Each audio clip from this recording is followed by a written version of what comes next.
The Axis powers knew that they must win the war in 1942, or eventually lose everything. I do not need to tell you that our enemies did not win the war in 1942.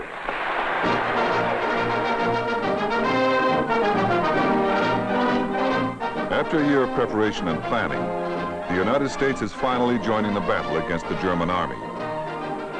American guns in the battle against German tanks, shell fire blasting the enemy.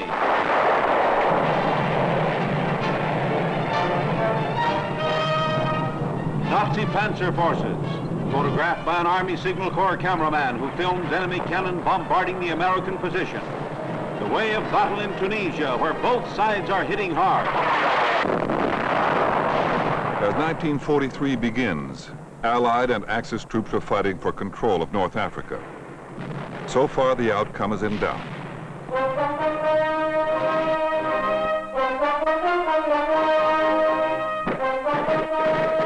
America is also trying to gain territory in the Pacific, but with little success. On the island of Guadalcanal, American and Japanese troops are locked in a seesaw battle, with neither side able to gain an advantage. I would always write my son every Friday a long letter of what happened during the week.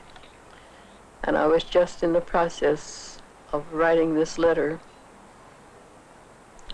when the doorbell rang, and I went to the door, and it was a little man, elderly man, with a message, and he handed it to me. And I said, "Is it bad news?" He didn't answer me. He just walked away. And I opened it, and when I read it, I couldn't move. I started screaming. I don't know why, but I did. I screamed, and my neighbor next door heard me, and she came over. I don't think that anyone, only a person that had gone through this, can really know the feeling that comes over you. I had prayed so hard before that he would come home, but if he didn't, that I prayed that I would have the courage to take it. I don't know whether I had the courage or not, but he was lost, he was gone.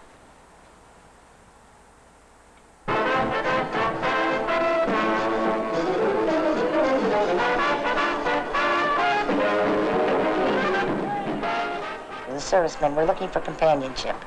Most of them were kids, first time away from home. The whole thing was so new and scary to them. I was a camera girl during the war. I took pictures in nightclubs with it was a journalist's camera, a Speed Graphic 4x5, and it took the most beautiful pictures that you ever saw.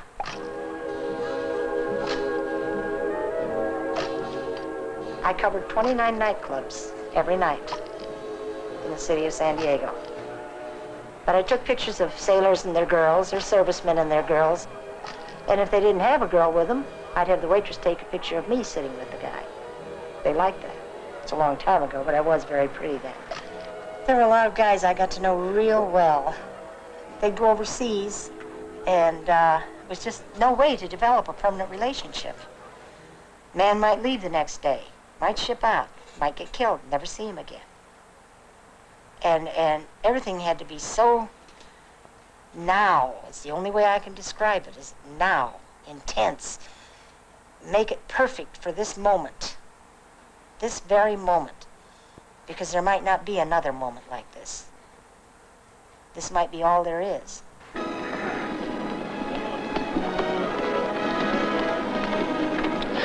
Oh, look, Alice, we can't wait. We mustn't. It wouldn't be right. Oh, George. We'll never be more sure, don't you see? We might never have found one another No, again. don't say that. I've got to say it. Look, please. Please, will you marry me? The social pressure for young women to marry soldiers was incredibly strong.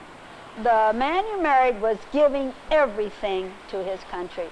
He was giving arms, legs, his eyesight, his life, his blood. And the least you could do was give yourself to this man.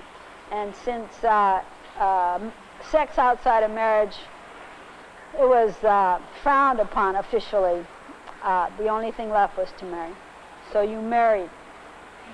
It was almost a duty. In the space of a month, I remember so many weddings that I lost track of how many got married.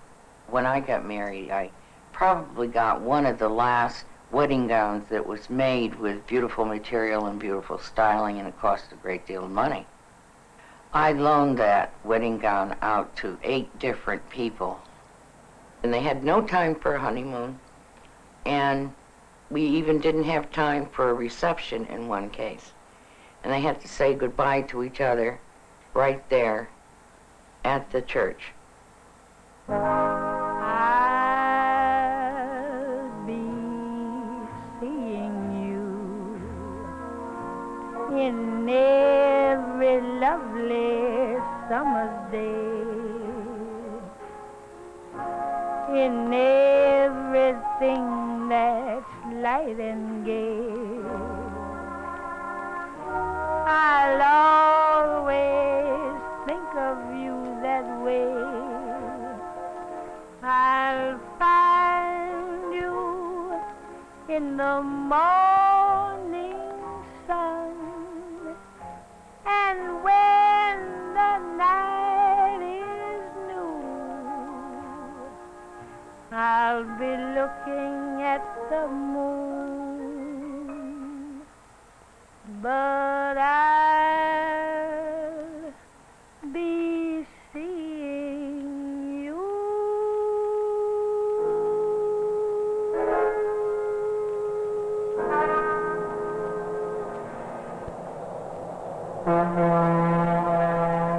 As 43 draws on, more and more men are shipping out for points overseas. They are leaving behind not only their loved ones, but also their jobs.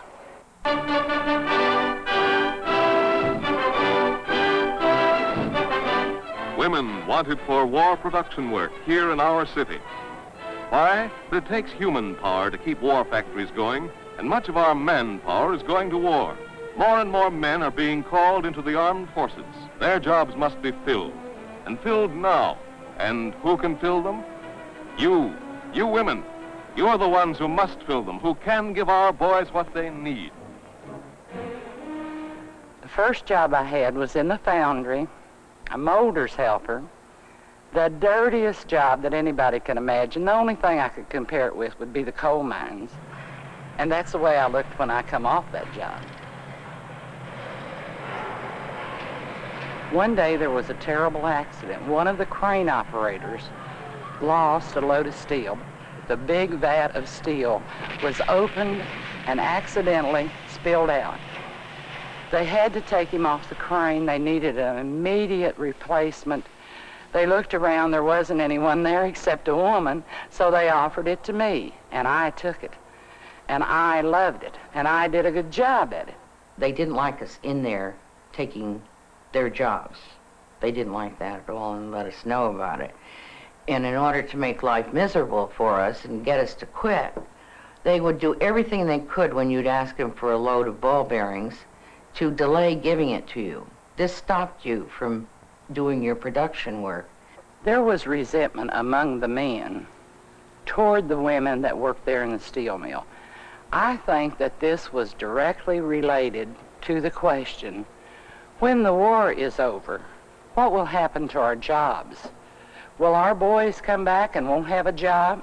Are these women going to stay in these good-paying jobs? An effort must be made to relieve the public's anxieties about women working. Edith Stoner's husband is in Alaska. She took this job for the duration. How do you like your job, Mrs. Stoner? I love it. How about after the war? Are you going to keep on working? I should say not. When my husband comes back, I'm going to be busy at home. Good for you. Without women, the production effort cannot go forward. The recruitment effort intensifies. We were combing the area for some 8,000 women, and so was every other defense plant and war plant.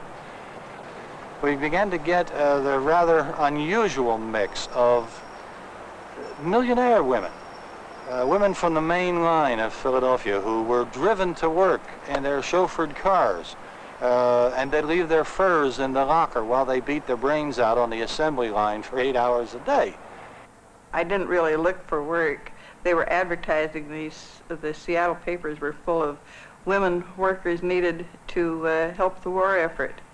And being a DAR, that's one thing I wanted to really do, is help the war effort.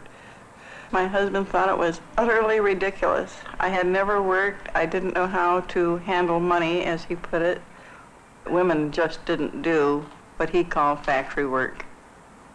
And he didn't know any factory women, and he didn't want me to be one.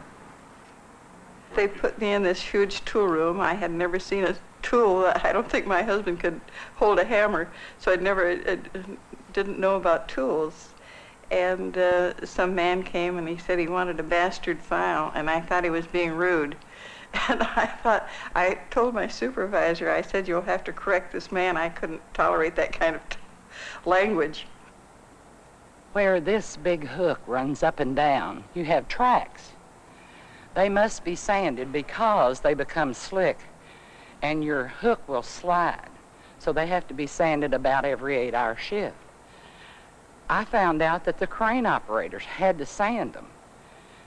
This almost scared me to death. I thought, I can't do that. I can't look down at that concrete and put this little bucket of sand up and down. I just can't do it. And one of the men said, she'll never sand them tracks. Well, that'll get her. She'll never sand them cracks. That's what made me sand them. If he hadn't said that, I probably never would have sanded them. But then I had to. I had to show them that I could do it.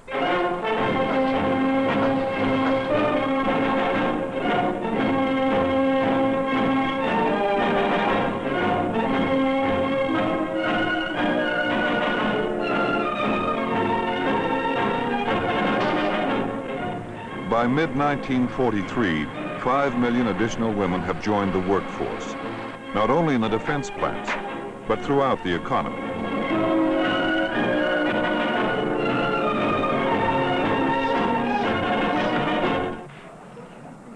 But women are not enough.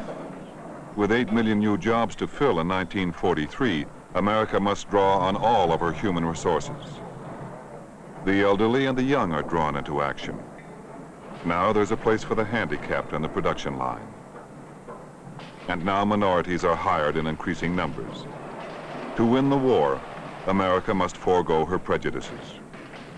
I was fearful. I had never been in close association with a white girl in this respect, working together. She had never had this experience, and we had to work through our hostilities. Plus getting a job done. We had a war to win. We had deadlines to meet. Production goals continue to rise. U.S. factories are now supplying not only our own troops, but also the British, the Russians, and the Chinese. For 1943, the President has asked for more than double the amount of war goods produced last year. This will be the crucial year in the battle of production.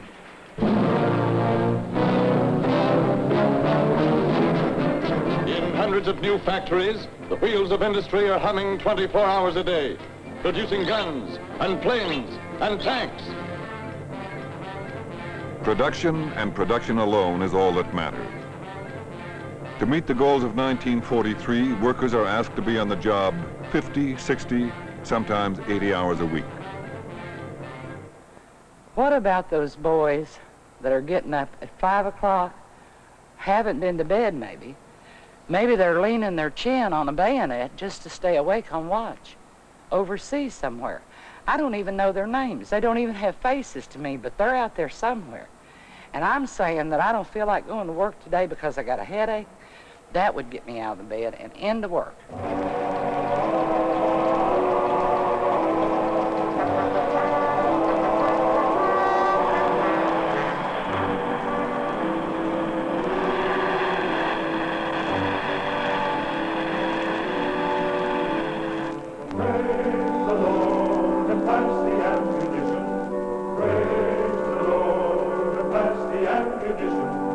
Praise the Lord, and pass the ammunition. ammunition and we'll all stay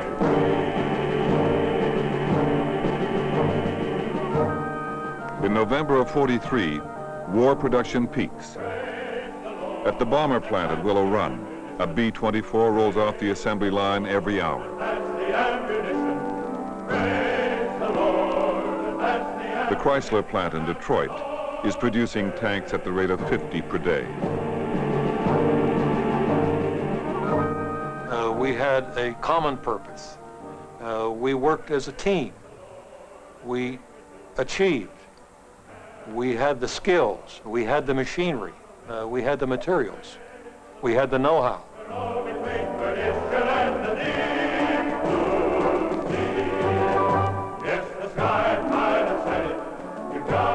America is now outproducing every other nation, Allied and Axis combined.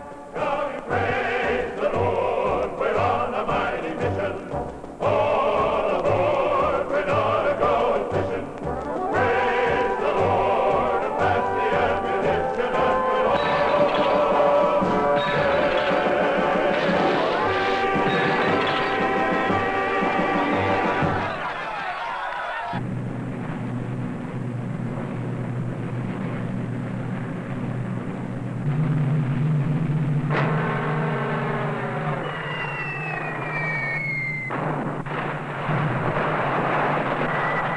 The enormous weight of American war production is one of the deciding factors in World War II. The tide of battle has irreversibly turned. In the Pacific, one island after another falls to advancing U.S. forces.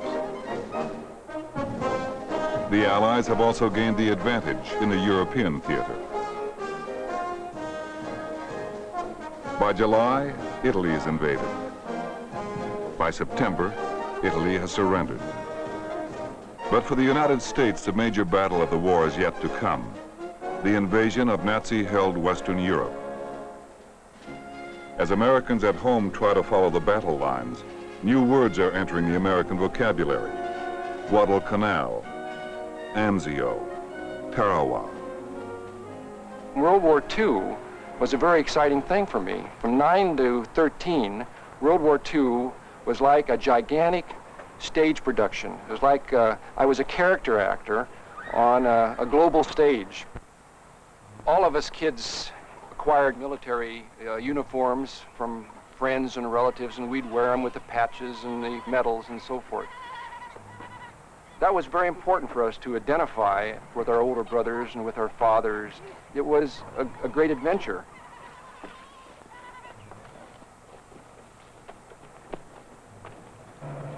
By early 1944, nearly 5 million American soldiers are overseas. For each of these men, their one overriding desire is for the war to end so they can return home. Until that day, the country must let them know they are not forgotten. Thank you. I'd like to deliver just one personal message before they pull down this connection between here and wherever you're listening. I met a lot of swell audiences and shook a lot of swell hands. But I remember one audience in particular. They were from the 29th Division. I didn't get to meet them, so I don't know their names. They didn't look like any movie heroes in their battle dress, and they could have done with a shave. But I like their smiles, and they seem to be pretty swell Joes. If you happen to be one of those guys, I'd like to say that I wish we'd had a chance to meet. Just don't forget that there's a gal back here who's wishing you smoother sailing. A gal named Dinah. People have often asked what I thought about and what I dreamed about when I was overseas, and I can tell you I dreamed about coming home to a beautiful wife and establishing a home and having kids. And it was this dream, this wonderful dream that sustained me and kept me going. How many of you fathers in the armed forces haven't had a chance to see your own babies yet? Well, all babies look pretty much alike. Oh, I know yours is the prettiest. But you could put in your own eyes and your own nose and your own mouth and your own hair. My husband was stationed in California, and I was in New York when our daughter was born, our daughter Suki. And so he didn't see her until she was a year old. And I spent a great deal of my time that year writing to him, trying to make him see her and understand the things that she was learning to do, learning to sit up, learning to walk, learning to hold a spoon, all the things that babies do. But I knew that he got those letters sometimes. Sometimes he didn't. You didn't have a feeling of really being in communication at all.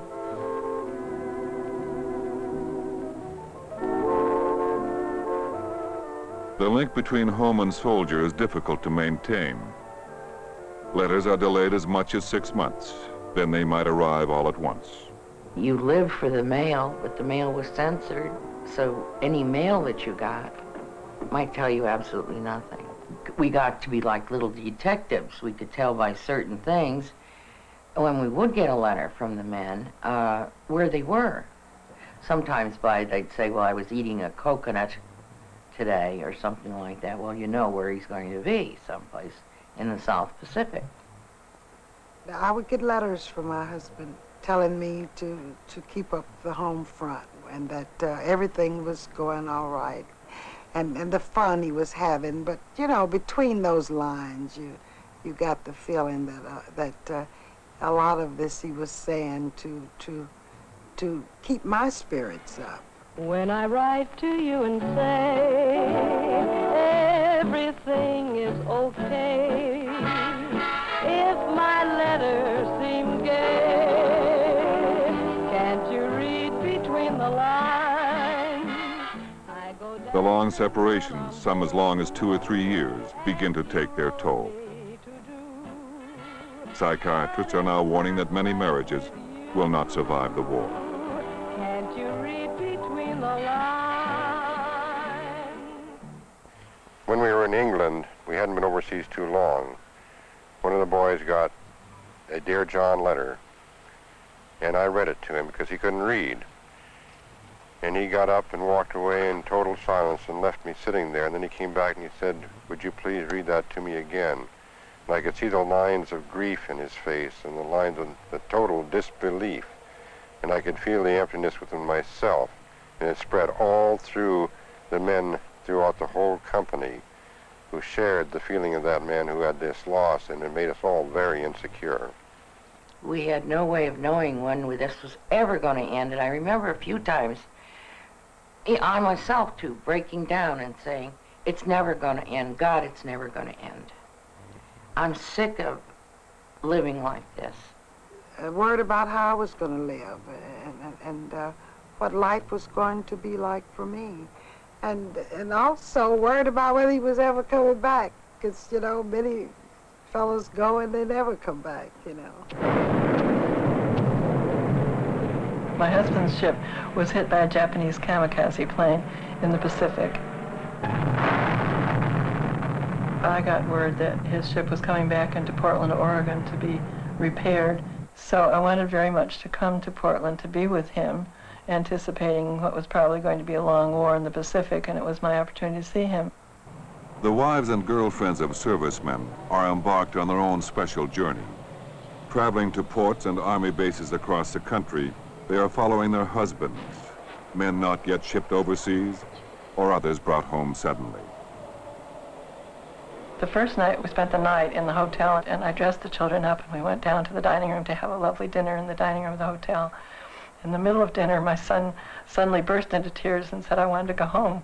And I realized that he didn't know where he meant, and I didn't know where he meant, and that we'd had so many years of wandering that we didn't have a home. The war is having a serious effect on family life. Even those families not separated by war are finding their lives have been changed. One of my major problems with working was the fact that I had a 2.5-year-old daughter. I was 600 or 700 miles away from home. I didn't know anyone, and at that time I had a real guilt complex about working 3 different shifts, changing every week, and not having proper care for my daughter. There are few facilities to care for the children of working parents. Small children are found roaming the streets, alone, or left in movie theaters for 10 hours until their mothers can pick them up. The door key kid, whose working parents leave her to shift for herself at home, is today a familiar wartime phenomenon. Children of all ages are left alone more.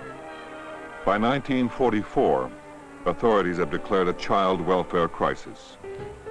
The problem with teenagers is especially conspicuous. The high school dropout rate has taken a dramatic rise. Even more alarming, the juvenile delinquency rate since 1941 has risen 60%.